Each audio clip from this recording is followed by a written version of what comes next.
Antes de começar, preciso te contar sobre uma mulher.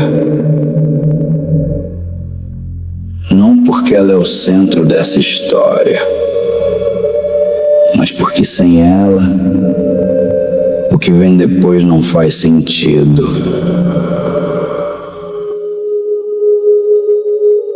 Alguns dias antes desse pesadelo, eu havia ficado com uma mulher morena, baixa, cabelos longos e lisos, olhos cor de mel. Uma dessas pessoas que você encontra por um momento e cada um segue o seu caminho.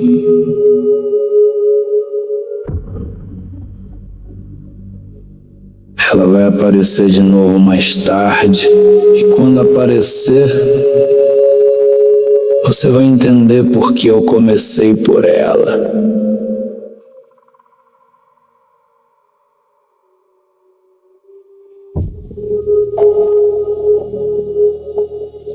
Eu cresci num lar diferente. Minha mãe ainda vive, é uma mulher de força espiritual real, não daquelas que ficam em terreiros de bairro recebendo o que vier. Ela trabalhava de forma particular, discreta, séria. E eu cresci dentro disso. Ambientado no sobrenatural desde pequeno. Me lembro de ver os herês escondidos atrás das cortinas, me observando enquanto minha mãe trabalhava. Crianças de energia, pequenas, curiosas, olhando para mim como eu olhava para elas. Então, quando digo que o que vou contar era real, entende que não sou o tipo de pessoa que confunde sonho com verdade facilmente. O pesadelo começa. Certa noite acordei apavorado. O pesadelo começava assim. Eu estava numa floresta, a cavalo, sozinho, e do nada, a ficha caiu.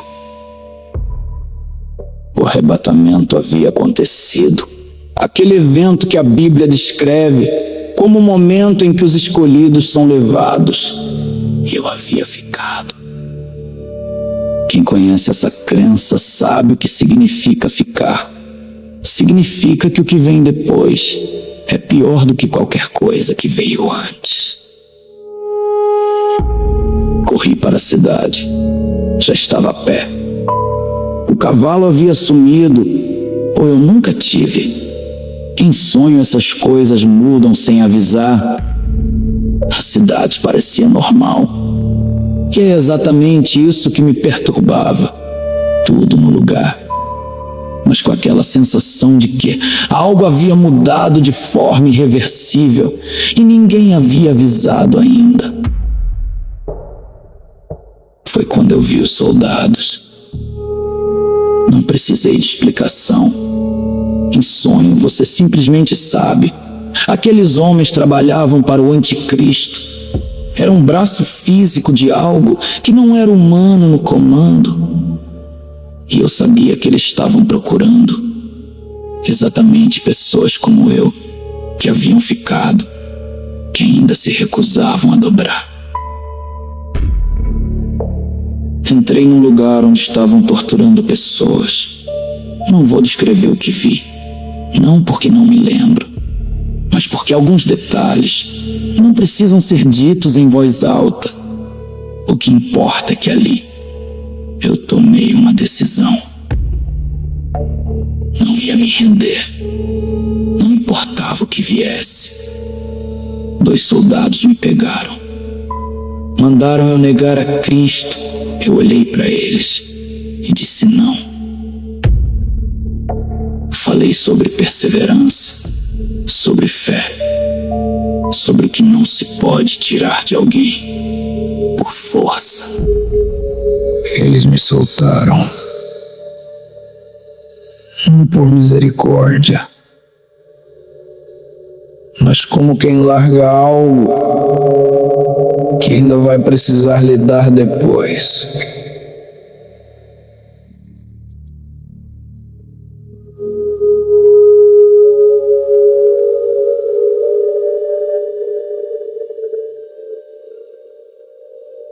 O sonho mudou de cena como sempre faz. Eu estava numa serra. Via de cima o que acontecia embaixo. A tirania, o controle, o medo se espalhando como névoa. Me juntei a um grupo que também resistia, mas sem contato direto, como quem caminha na mesma direção, sem pertencer ao mesmo grupo. Então, eu estava sozinho, num deserto real, como provação, como teste. Encontrei uma cabana.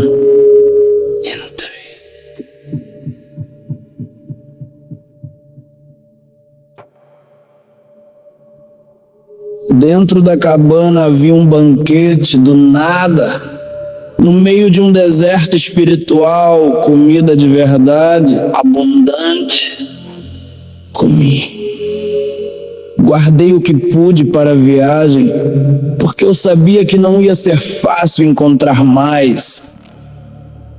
Quando percebi estava escurecendo, havia uma cama grande, de casal, de frente para uma janela. Deitei. E foi aí que ela apareceu. A mulher dos olhos cor de mel, a mesma, pulando pela janela, como se o sonho soubesse exatamente o que ia baixar minha guarda. E baixou. Eu me deixei levar. Era um sonho. Eu achava que era só um sonho.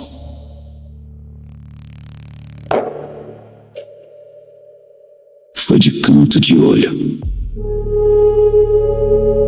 Na cabeceira da cama, uma silhueta escura, completamente escura, claramente feminina,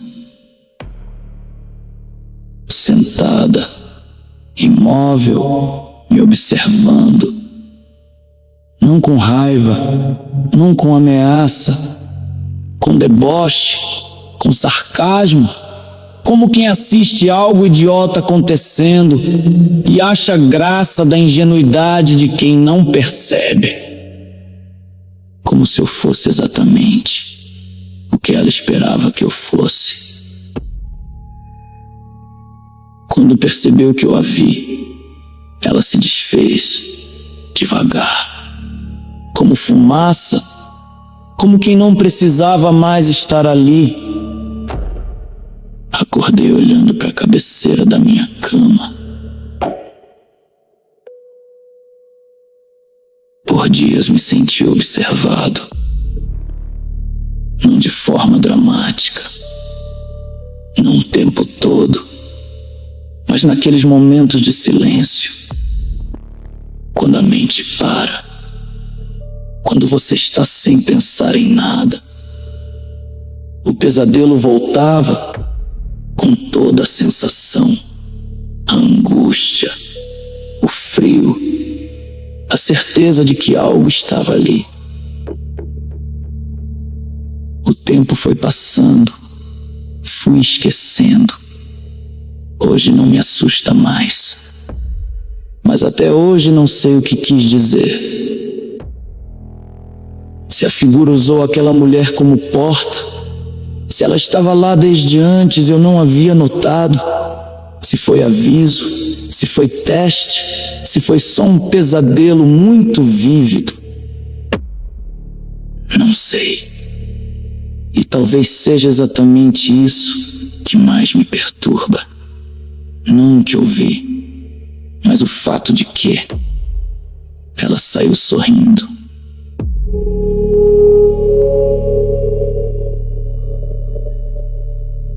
se inscreve no Sombras Ocultas. Ativa o sino e me conta nos comentários se você já sentiu que algo num sonho era real demais para ser só sonho.